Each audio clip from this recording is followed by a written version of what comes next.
Bueno, yo soy la doctora Sandra Jiménez, muchos de ustedes ya me conocen. Hubo, por algunos errores técnicos, no se van a poder pasar algunas imágenes, pero pues vamos a hablar de este tema, que es reflujo gastroesofágico en niños, que es un tema muy frecuente en la edad pediátrica, es uno de los motivos de consulta más frecuentes que vemos, no solo nosotros gastroenterólogos pediatras, también para todos los pediatras de primer contacto o los médicos generales también de primer contacto con los niños. Bueno, entonces vamos a comenzar. Ya hay más personas conectadas y entonces van dejando sus dudas o cualquier cosa y al final de la plática las respondemos. Entonces, miren, esta enfermedad, reflujo gastroesofágico en niños, ¿cuál es la definición? Quiere decir, reflujo es el paso del contenido del estómago al esófago. Reflujo tienen todos los niños al nacimiento o los primeros, ahorita vamos a ver las edades, pero esto es algo fisiológico, quiere decir, es normal en un niño. Es importante que yo me adelante a una definición que se llama enfermedad por reflujo gastroesofágico. La enfermedad por reflujo gastroesofágico quiere decir que ya este paso del contenido del estómago al esófago ya está dando más afección a otro nivel, a nivel respiratorio, a nivel de los oídos, afecta el crecimiento y desarrollo de un niño. Entonces ahí cambia totalmente el panorama y como vamos a ver el tratamiento, los estudios a realizar. En cambio, en el reflujo gastroesofágico, para hablar de esto, primero vamos a explicarles un poco de la anatomía que hay. En los niños, pues tenemos aquí, que es el esófago, que es el órgano que tenemos en esta parte de aquí, que se une con el estómago. En los niños esta anatomía está totalmente afectada, si la, no es que está afectada, está alterada, perdón, a comparación de una persona ya adulta o un niño que es un escolar o un adolescente. En los niños, en los lactantes, que son los primeros 2 años de vida, esa unión del esófago con el estómago, tenemos aquí que el esófago de un niño recién nacido es más corto a la longitud que van a tener al momento ya del desarrollo completo. Igual hay una unión entre el esófago y el estómago. En esa unión hay como eh, como algo que le llamamos esfínter, quiere decir lo mantiene cerrado, si no todo el tiempo se nos estaría regresando la comida. Pero en los niños esta presión quiere decir, uno lo tiene el esfínter así totalmente cerrado, ya de adulto, pero inicialmente al nacimiento está un poquito abierto, no es la misma presión que tienen los niños. Entonces esa presión que está disminuida hace que esa comida o el contenido del estómago se regrese al esófago. Eso es algo muy importante. Aquí los niños, su posición más frecuente que tienen, están acostaditos y la alimentación es totalmente líquida. Entonces tenemos aquí a un niño que tiene un esófago que su longitud es más pequeña a la habitual que va a tener al final del desarrollo. Este esfínter, que es como una puertita del paso del estómago al esófago, la presión ya no es la misma, aún no es la que va a quedar al final. En lugar de que esté cerradita, está un poquito abierta. Y aparte entonces esto propicia que el niño todo el tiempo tenga eventos de reflujo. Los niños a veces tienen regurgitaciones que se les escurre la lechita por aquí por la boca o llegan a tener vómitos. Secundario a esto, la posición, la alimentación, los cambios anatómicos que hay. La unión del esófago con el estómago, hay unas estructuras anatómicas que pues son algo que se llaman el diafragma, hay unos ligamentos, hace que esta unión haya como un ángulo así, agudo, que da la dirección de que lo que comemos y regresa al estómago, pues tenga una dirección anterógrado, que todo vaya hacia adelante. Pero aquí hay una obstrucción, ese ángulo todavía no se forma y entonces estos niños también propician a que tengan reflujo. Entonces aquí tenemos varios factores que hacen que los niños todo el tiempo estén regurgitando o tengan vómitos. Son las alteraciones anatómicas, que no están totalmente desarrolladas todavía a esta edad, y las funcionales. Nuestro esófago, que es el órgano que tenemos aquí, todo el tiempo tiene unos movimientos peristálticos que son así, así, que son ondas propulsivas y que van hacia adelante para que nos permitan que nuestra comida lleve una dirección anterógrada. En los niños, estas ondas, en lugar de ser anterógradas todo el tiempo, hagan de cuenta que de repente se hace una contracción que es para hacia abajo y otra contracción que va hacia arriba. Entonces, como que hay una irregularidad en estas contracciones. La dirección no todo el tiempo es así, ¿no? Porque eso ayudaría a que avanzara hacia adelante. Entonces, esas ondas peristálticas en los niños, de repente se da una hacia arriba, luego se da una hacia abajo, y aparte la fuerza de contracción es una fuerza débil, y es normal porque el niño está en desarrollo.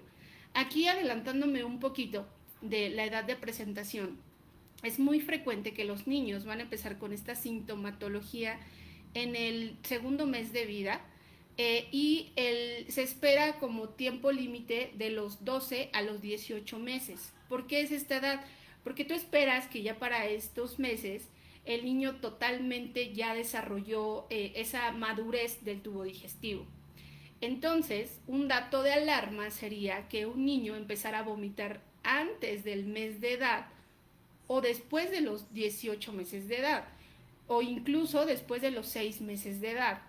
Estas edades son bien importantes que las tengamos en cuenta, porque ahorita vamos a ver que en base a esto vamos a tomar ciertas decisiones, cuándo mandar a hacer un estudio o el tratamiento médico que también deben recibir estos niños.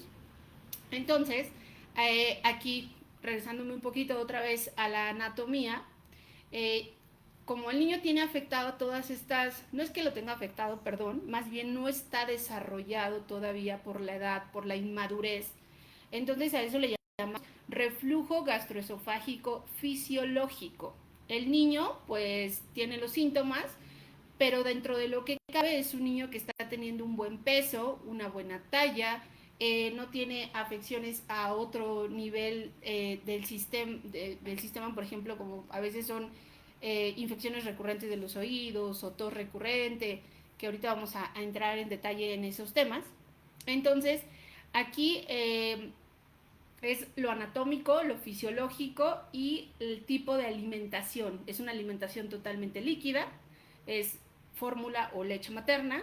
La posición en la que todo el tiempo están los niños, están acostados. A veces, si bien la técnica de alimentación es como un poquito a tu niño, no lo mantienes totalmente acostado, sino que elevas la cabecita. Entonces, esto no nos permite que un niño, pues, eventualmente, si ustedes lo ven que regurgita o tiene vómitos, pues se explica por este tipo de situaciones. Yo en otro momento les voy a poner esas imágenes porque eso sí es muy importante para que ustedes me entiendan. Entonces, ¿cuáles van a ser las manifestaciones clínicas que va a tener un bebé?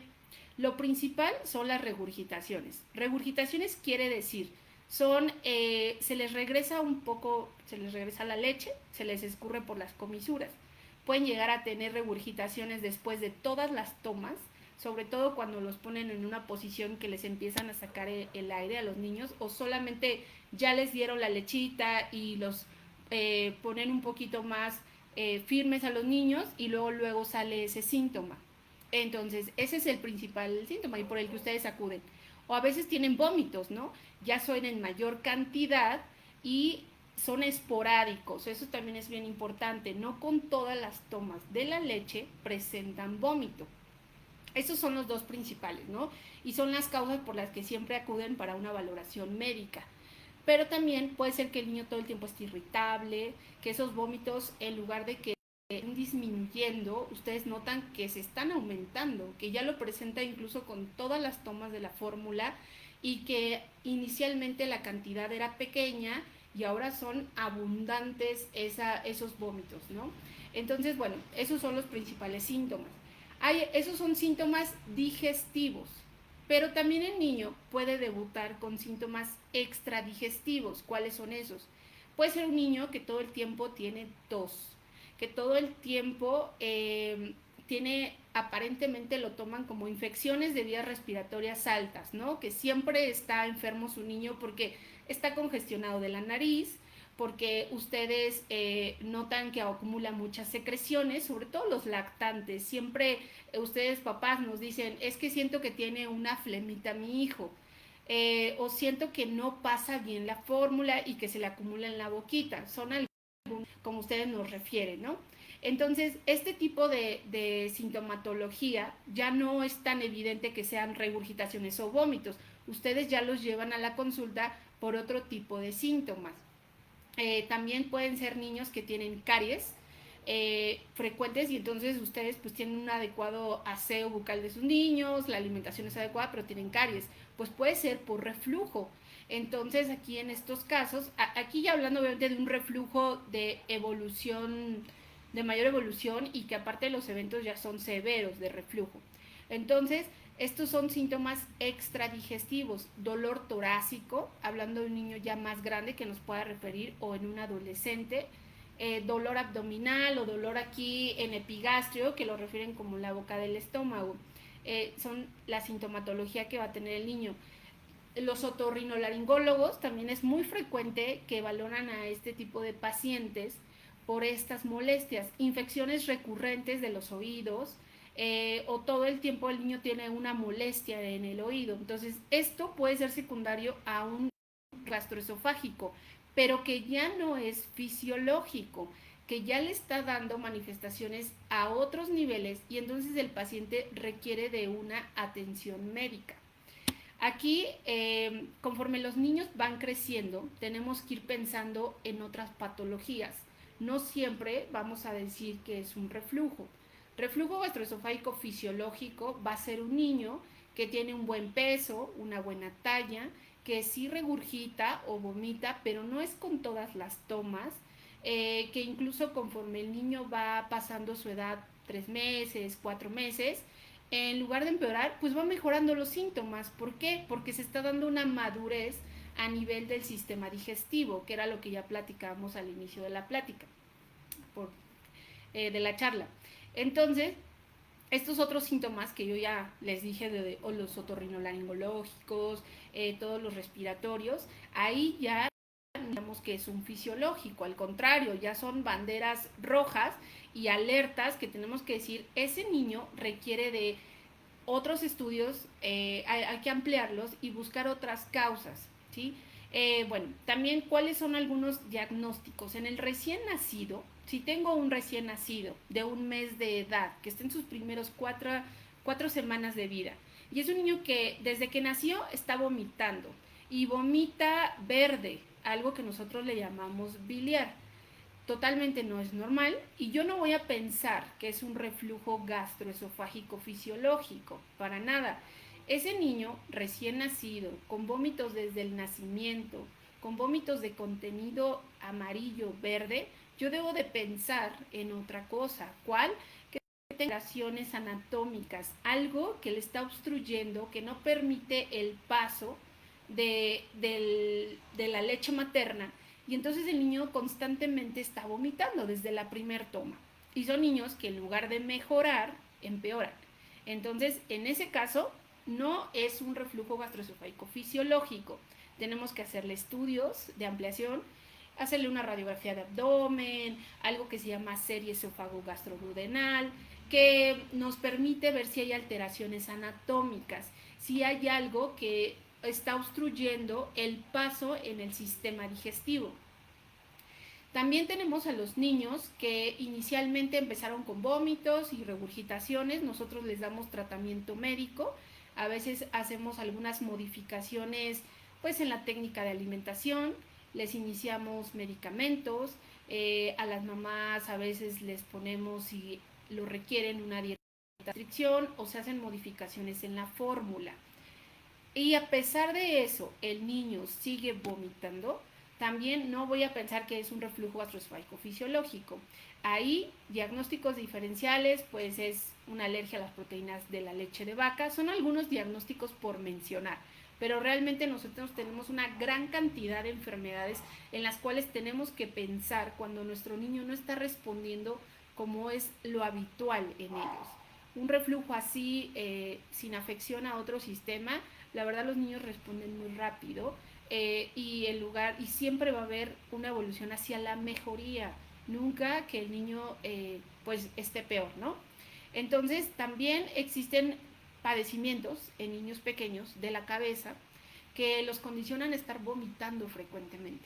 Entonces, por eso, a ustedes papás, obviamente esta charla es para que yo los oriente qué es normal y qué es anormal.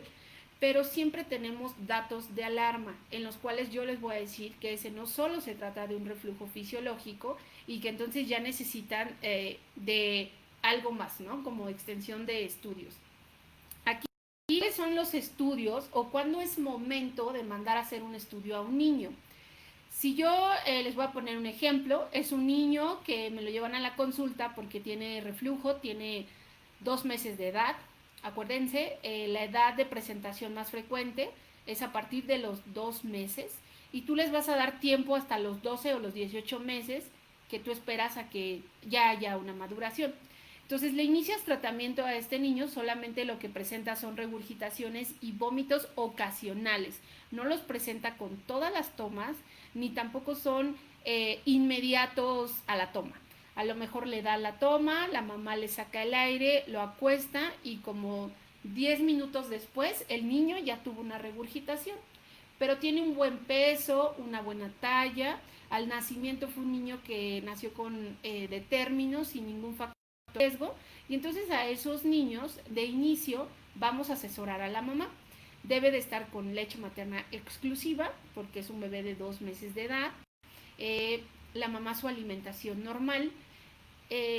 La técnica de alimentación, lo ideal es que los niños estén comiendo pues cada 3 horas en esta edad de lactantes, en su segundo mes de vida, y que siempre sea una posición en la que el niño esté un poquito inclinado. Y los niños, siempre ustedes nos dicen, es que se queda con hambre mi hijo, y a veces pues como que los quieren sobrealimentar, ¿no? Y les quieren dar una gran cantidad de leche. Si los niños no les dan síntomas, o sea, no regurgitan, no vomitan, puede ser a libre demanda, y de hecho la leche materna es a libre demanda. Pero si empieza a tener vómitos frecuentes, regurgita abundante con todas las tomas y cada vez ustedes notan que se hace más, pues a lo mejor ahí sí vamos a ser un poquito más disciplinados con la mamá y con su niño, y le vamos a decir que deben de ser darlas cada 3 horas y la cantidad de fórmula que le corresponda. Hablando de fórmula, de leche materna, ahí es muy difícil, ¿no? No podemos medir el volumen, ahí pues la mamá le da y pues lo que el niño quiera comer. Entonces, en esos casos, en ese caso a la mamá le mandaría, la asesoraría sobre la técnica de alimentación, y al niño le iniciaría tratamiento médico, porque tratamiento médico es medicamento farmacológico, ¿no? Un procinético y un inhibidor de la producción de ácido. Tú esperas que los siguientes meses esos niños, pues ese niño mejore en los síntomas, pero si al siguiente mes su mamá me dice que a pesar de hacer esas modificaciones y el tratamiento ha pegado durante 8 semanas, sobre todo eso, es un tratamiento que se le dio sin interrumpir, con los horarios bien específicos, y sigue vomitando, ahí yo ya tengo que pensar en otro padecimiento o a lo mejor ampliar los estudios. ¿Qué estudios se les hacen a los niños con reflujo gastroesofágico, que ya no es un fisiológico? Bueno, de inicio siempre hay que hacer una serie esofagoastrenal, que es un estudio que nos permite visualizar desde la parte de la boca el esófago, el estómago y la primera parte del intestino. Usan un medio de contraste en el que se va pintando todo ese sistema digestivo, y ahí lo que nos va a ayudar es que no haya alteraciones anatómicas, algo que obstruya el paso, el tránsito de la fórmula. Entonces, si ese estudio estuvo muy bien, ahí pues ya es algo que haces, que le explicas a los papás para que descansen y que afortunadamente a ese nivel no hay nada. Pero si persisten las molestias, entonces el niño ya requeriría de algunos otros estudios invasivos. Digo invasivos porque a lo mejor ya necesitarían de una endoscopía, u otros estudios que ya son muy especializados y que van a ser para niños que tienen totalmente la opción de hacerle otro estudio ya más especializado. Pero de entrada siempre van a hacer estos estudios a los niños. Aquí los niños que frecuentemente, o más bien que son niños que no responden a, ya sea tanto a los medicamentos como a la fórmula, bueno, son los que vamos a tener que someter a estos estudios invasivos. El tratamiento para estos niños pues es tratamiento farmacológico. ¿Cuáles son los medicamentos que utilizamos? Yo les decía que algo que está afectado en los lactantes son los movimientos propulsivos del sistema digestivo. Todo nuestro sistema digestivo siempre está haciendo movimientos así, que van hacia adelante. Entonces, algo que va a permitir que ese movimiento sea hacia adelante son medicamentos que se llaman procinéticos. En algún momento yo creo que a sus niños, de los que padecieron reflujo, que lo que favorecen estos medicamentos favorecen estos movimientos anterógrados. Entonces, damos ese medicamento, ¿por qué? Porque lo que están comiendo del esófago, pues permitir que pase del esófago al estómago y del estómago al intestino, para que en la siguiente toma que ya le corresponde al bebé, pues obviamente ya tengamos ese vaciamiento gástrico. Ese vaciamiento gástrico se va modificando de acuerdo a la edad de los niños. No es lo mismo un estómago de un recién nacido, que es muy pequeño, al niño que ya tiene 6 meses, o al niño que tiene 10 meses, o el año de edad. Esa capacidad gástrica va cambiando con el paso de la edad.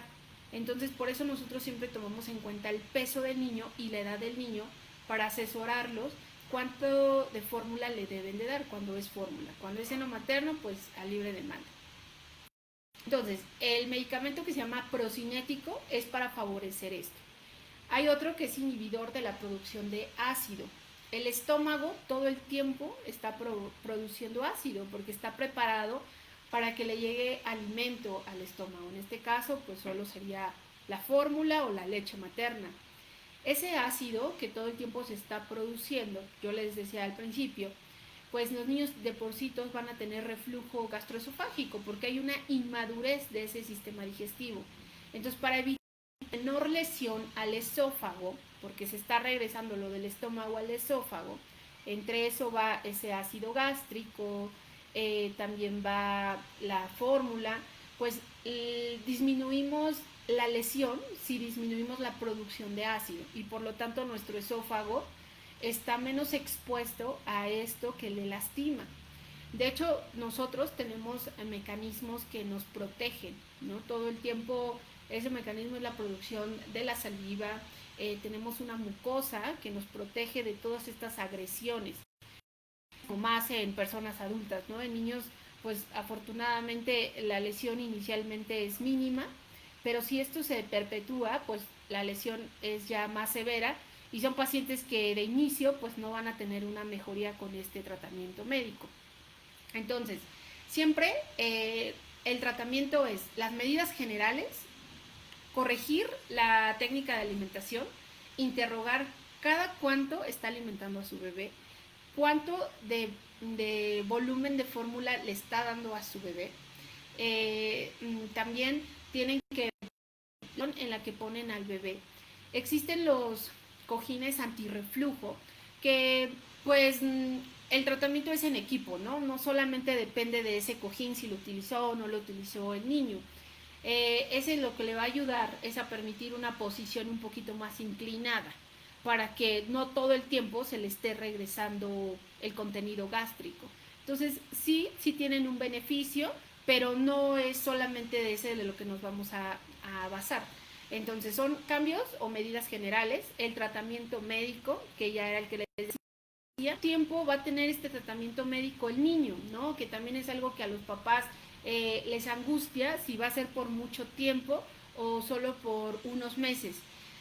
Pues hablamos que de los 12 a los 18 meses es el tiempo que tú esperas a que madure el tubo digestivo. Pues a lo mejor a ese niño todo va a depender de la evolución que tenga ese niño.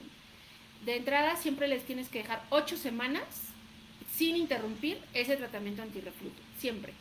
Porque 8 semanas para nosotros es partir de este niño respondió al tratamiento médico o no respondió. No respondió, yo ya estoy pensando en otra patología. No me voy a quedar solo con que es un reflujo fisiológico. Si después de esas 8 semanas mi niño sigue aún con molestias, ya no son tan marcadas, pero todavía sigue, pues voy a prolongar el tratamiento médico. Normalmente de 4 o 6 a los 6 meses de edad se deja este tratamiento, pero incluso hay niños que lo requieren más tiempo. No existe como algo establecido, ¿no? Cada paciente es totalmente diferente y el tiempo también va a cambiar porque vamos a individualizarlo. Otra parte muy importante es la alimentación. En los primeros 6 meses de vida, pues solo están expuestos a la leche. Entonces aquí la leche materna es lo principal. Existen algunas fórmulas que se llaman antirreflujo. Y muchas veces pues los bebés que vemos en la consulta ya vienen con estas fórmulas. Se les inicia desde los 2 meses de vida. Estas fórmulas, ¿cuál es su composición de estas fórmulas? Lo que hacen es que utilizan un contenido que se llama espesante. Hace que la fórmula no sea tan líquida y que llega a nuestro tubo digestivo en el estómago. Por gravedad pues se nos va la comida, ¿no? Y nos llega al estómago. En los bebés lamentablemente no tenemos esto por gravedad porque todo el tiempo su posición está en decúbito. Entonces esa fórmula lo que contiene, ponen varios materiales, o no son materiales, perdón, alimentos que hacen que se espese y entonces una vez que el bebé lo toma queda como en la parte del cuerpo del estómago o no quedan así, no permite que se esté refluyendo, no al 100%. Las fórmulas lo que ayudan es que disminuyen los eventos de reflujo visibles para la mamá, ¿sí? Porque obviamente es angustiante que su niño todo el tiempo esté regresando la leche. Entonces, lo que hace es que va a disminuir estos eventos evidentes para ustedes. Pero si nosotros tuviéramos una camarita las 24 horas aquí en el bebé, bueno, no es una camarita, es algo que también se llama pechimetría, y que estuviéramos viendo cada cuánto se está regresando la leche, el niño va a seguir teniendo eventos de reflujo. Y no decir que esté enfermo.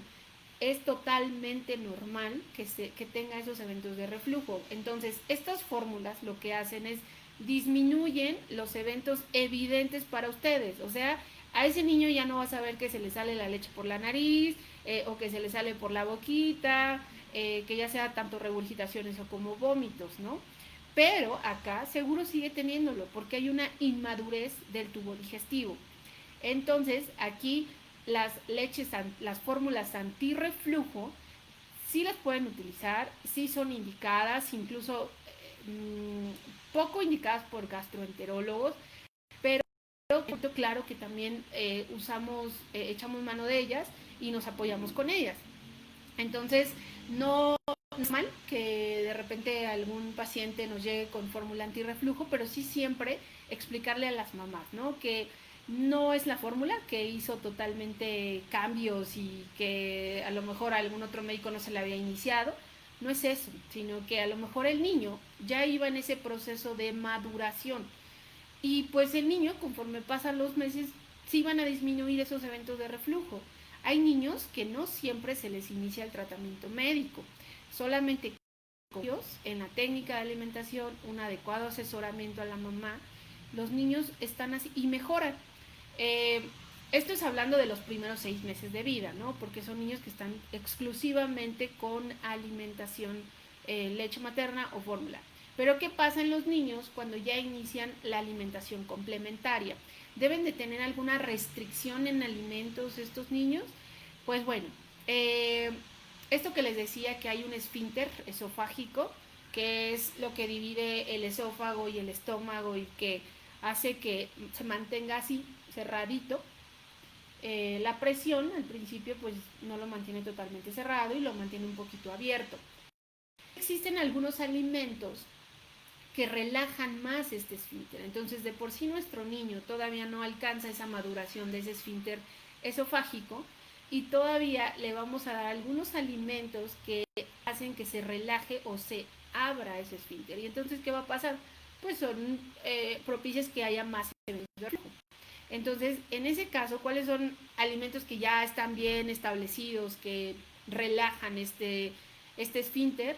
Bueno, es el chocolate, que pues realmente a esta edad pues los niños no les vamos a dar chocolate, su alimentación son verduras, frutas, las carnes, los cereales, pero es el chocolate, la menta, grasas, picantes, pero esto sí es importante mencionarlo porque también el reflujo lo presentan niños adolescentes, ¿no? Entonces en ellos sí tenemos que hacer estas modificaciones dietéticas que son bien importantes y explicarles y así porque con ellos es más difícil.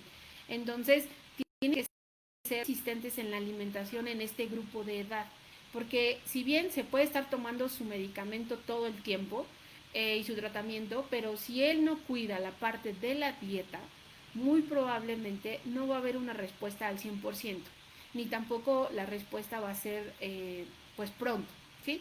Entonces, estos alimentos hay que restringirlos en los pacientes para disminuir esas relajaciones en este esfínter y que propicien pues este paso de la comida. Bueno, realmente este es un tema un poco pequeño, que bueno, y yo creo que de hecho hay a veces. Entonces, hasta aquí es la fisiología, el diagnóstico y el tratamiento de los pacientes. Y lo más importante es siempre, obviamente los niños siempre tienen que recibir una atención médica, pero los niños conforme van creciendo, estos síntomas que al principio pues son muy variados, deben ir hacia la mejoría, ¿sí? Cuando un paciente empeora sus síntomas, a pesar también de darles un tratamiento médico, ese es un dato de alarma y ya no te puedes quedar como es algo fisiológico o seguirle diciendo al papá que conforme vaya creciendo su niño, esto va a ir disminuyendo, porque no va a ser así. Y ni qué decir si ese niño está afectado en el peso y está afectado en la talla, y la exploración física siempre debe ser completa, revisar desde la cabecita hasta los pies, porque también a nivel de la cabecita, si por ahí empieza a crecer o empieza a haber alguna alteración del comportamiento del bebé y vomita, no es un reflujo y es un dato de alarma para pensar en otra enfermedad. Entonces, a veces no como que subestimar siempre los síntomas, siempre tener presente que pueden estar teniendo otra enfermedad, ¿no? Y que conforme van a pasar los meses, en lugar de haber una mejoría, ese paciente nos puede estar ya dando datos de que hay que pensar en otra cosa y que requieren otro, ¿sí? Bueno, entonces en la página de YouTube va a estar completa la plática y con mayor detalle se van a explicar cada parte de esto que hablábamos, que a lo mejor pues hubo como algunas dudas. Bueno, cualquier cosa, si nos sigan dejando sus comentarios o sus dudas y con todo gusto las vamos a responder. Pues muchas gracias por su atención.